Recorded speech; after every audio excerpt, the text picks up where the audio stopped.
The shocking reasons why the Japanese live so long. According to the 2022 World Health Statistics published by the WHO, the country with the longest life expectancy is, wait for it, no, not Japan, Andorra, a tiny country between Spain and France, a lifespan of 84.5 years. But Japan is right behind with an average life expectancy of 84 years. Now, in comparison, the life expectancy of an American is 76.5 years. We're ranked 40th of all countries. Now, here's another interesting fact. In April of this year, Japanese resident Kane Takanta, one of the oldest living people in history, died at the ripe old age of 120. And as you may know, the city of Okinawa, Japan, is one of the world's 5 blue zones, which means they have some of the longest living people in the world.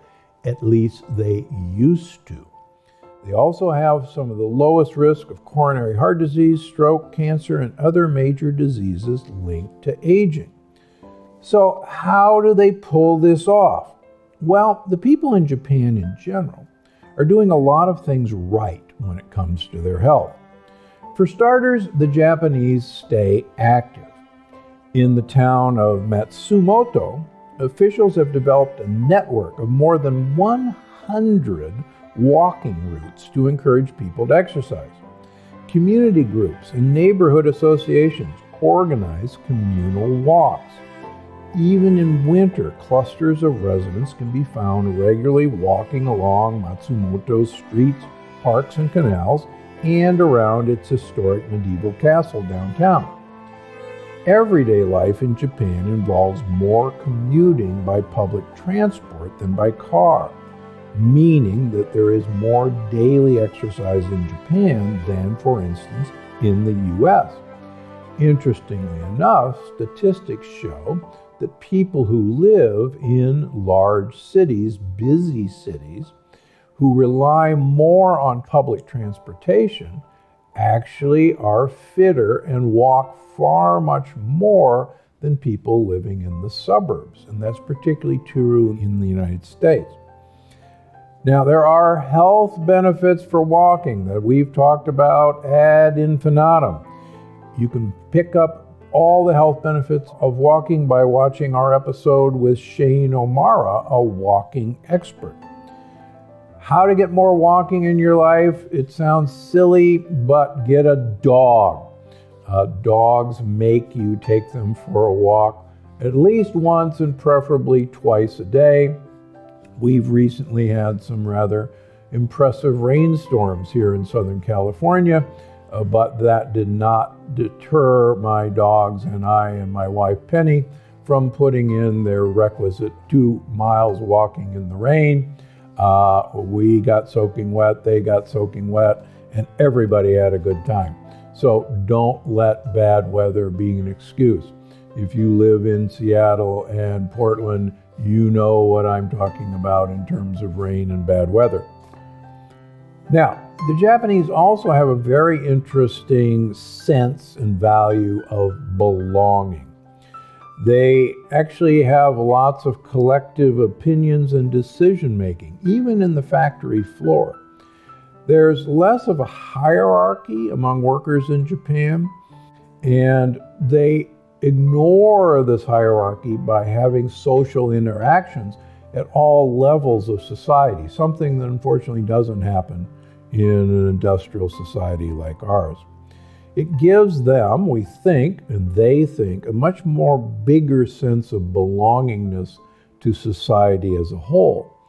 Interestingly enough, in Japan, there's still a very strong tradition of commitment to a single company throughout your lifetime.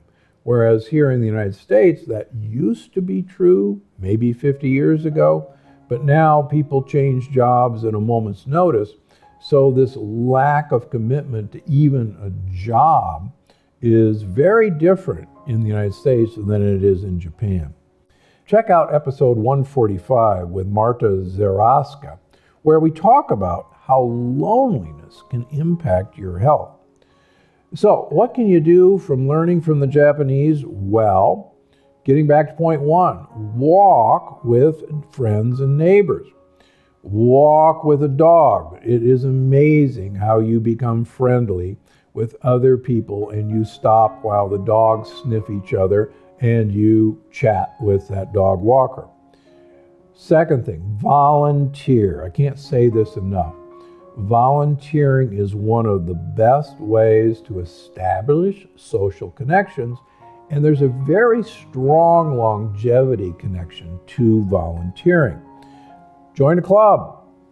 It's time to get back to the exercise classes. And I don't have to say this enough, having just completed the holiday season.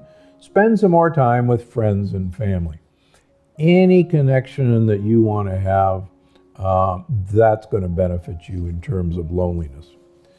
Now, similarly, the Japanese culture values another concept called ikaji. And it refers to something that gives a person a sense of purpose or a reason for living.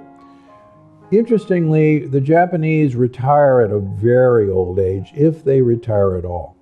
And when they retire, they find meaningful work to do into old age. They're much more purpose-driven, though they may have a different word for it, ikaji, or having a purpose in life. It's a strong uniting link among the blue zones. So how do you find your ikaji? You need to find something that ticks these 4 boxes. Number 1, passion.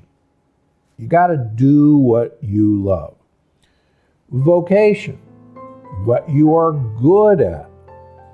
Mission, what the world needs. And you got to have a profession, what you get paid or rewarded for. My ikaji is exactly what I'm doing right now, providing people like you with the tools they need to live their happiest, longest life.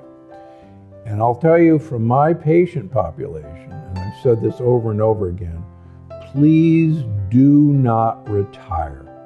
I can't tell you the number of times I see men and now women who leave their workforce often early, thinking that this is the greatest thing that ever happened to them. They've saved enough to go and retire, and I see just an inevitable downward spiral.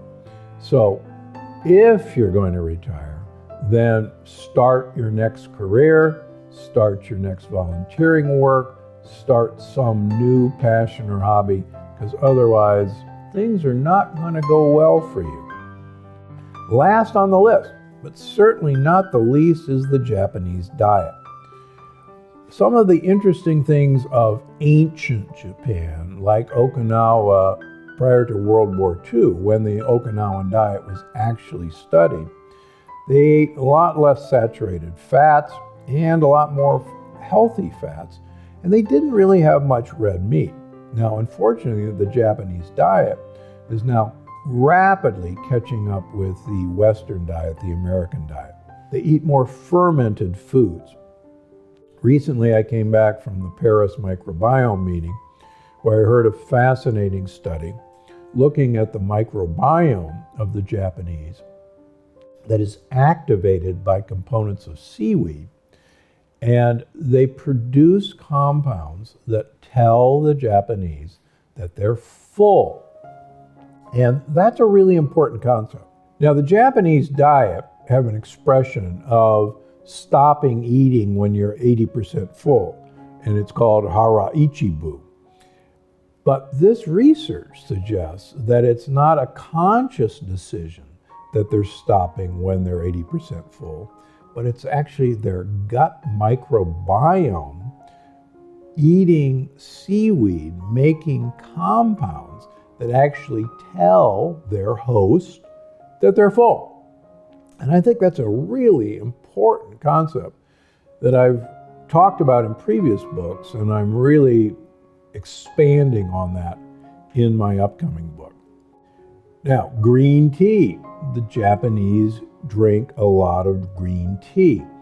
They don't put milk in it or other compounds that will stop the effect of polyphenols. And as most of you know from Unlocking the Keto Code, One of the keys to longevity and being thin is the amount of polyphenols in their diet. Now, the Japanese diet is very similar in many ways to the Mediterranean diet and other blue zone diets, but the similarity is actually in the high polyphenol content of their diet. For instance, the ancient Okinawans, 85% of their calories was from a purple sweet potato. And the purple is caused by the anthocyanins of polyphenol in that sweet potato. And oh, by the way, the Okinawans do not eat rice, they don't eat beans. If they have soybeans, it's fermented miso. If they do have a little bit of rice, it's white rice, not brown rice. But that's an infinitesimal part of their diet. But what's interesting about the Okinawan diet is their love of spicy greens. And those spicy greens are the other source of polyphenols. So if you want to eat like an Okinawan, get yourself purple sweet potatoes. They're in most grocery stores now. And look for polyphenols whenever you can. What is surprising about the Japanese diet is that studies a number of years ago showed that when people of Japanese descent moved from Japan to Hawaii and subsequently moved from Hawaii to the United States, the people who made it to Hawaii already started dropping their life expectancy compared to relatives who stayed in Japan. And if they moved all the way to the United States, their life expectancy rapidly approached those of us living in the United States, which shows that it's the diet rather than your genes that actually has the effect on longevity that we're all looking for. Okay, so why not try taking some of these Japanese secrets and applying them to your own life?